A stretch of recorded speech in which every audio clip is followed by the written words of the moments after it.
स्वागत है आप सभी का। आज हम बताएंगे कि पापांकुशा एकादशी का व्रत कब पड़ता है, इसकी पौराणिक कथा क्या है और इस एकादशी का व्रत करने से क्या फल मिलता है।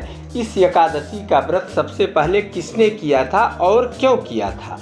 तो वीडियो महत्वपूर्ण है, इसे पूरा अवश्य देखें, अपनों को शेयर जरूर करें और कमेंट बॉक्स में जय एकादशी माता लिखना ना भूलें। फिर भी यदि मन में कोई सवाल उठता है पापांकुशा एकादशी को लेकर अथवा किसी भी एकादशी व्रत को लेकर, तो कमेंट बॉक्स में लिखें, समुचित उत्तर मिलेगा।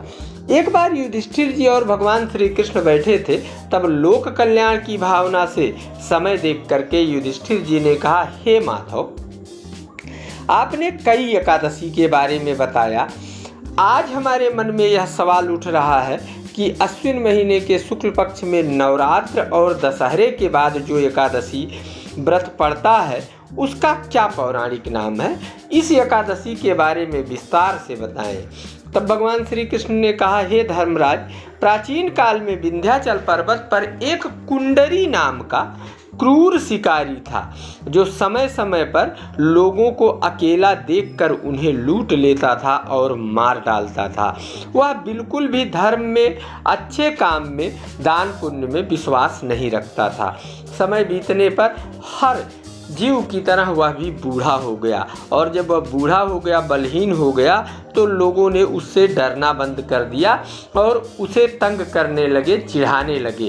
तब उसे यह देख करके बड़ी गलानी हुई और उसने लोगों से पूछना चालू किया कि भाई कौन सा ऐसा बल है जो कभी कम नहीं होता, क्षीण नहीं होता, क्योंकि ये शरीर का बल तो क्षीण हो रहा है और अब लोगों ने हमसे डरना बंद कर दिया है।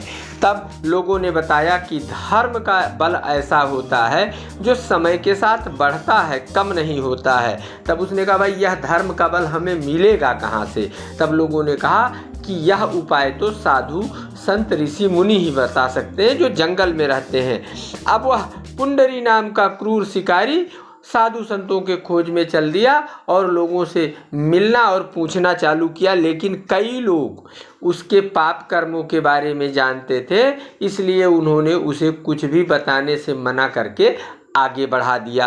तब एक ऋषि ने उस पर दया करके उससे कहा कि अश्विन महीने के शुक्ल पक्ष में दशहरा के बाद जो एकादशी आता है, पुराणों में उसका नाम पापांकुशा एकादशी है। इस व्रत को सच्चे मन से करने से पाप कर्म क्षीण होते हैं और मोक्ष की प्राप्ति होती है। इस दिन जो भी जीव श्रद्धा भाव से यह व्रत करता है, रात में ओम नमो भगवते वासुदेवाय मंत्र का जप करता है, उसे इस व्रत का पूर्ण फल मिलता है। इस व्रत की विधि इस प्रकार है, एकादशी के एक दिन पूर्व ही रात में सात्विक भोजन करें, तामसी भोजन ना करें। सुबह उठे, सूर्योदय के पूर्व स्नान ध्यान करके हाथ में एक पुष्प और जल ले करके व्रत का संकल्प लें। उसके बाद भगवान विष्णु को तुलसी दल का अर्पण करें, दीपक जलाकर सामने रखें, पूजन करें और आरती करें। दिन में ओम नमो भगवते वासुदेवाय मंत्र का जप करें जितनी बार संभव हो। रात में भजन और कीर्तन करें। दूसरे दिन स्नान दान और पारण करें। हे धर्मराज, यह पापांकुशा एकादशी के व्रत का पौराणिक इतिहास और विधि है जिसे हर आदमी आसानी से कर सकता है। तो एक बार जोर से जयकारा हो जाए, जय एकादशी माता की।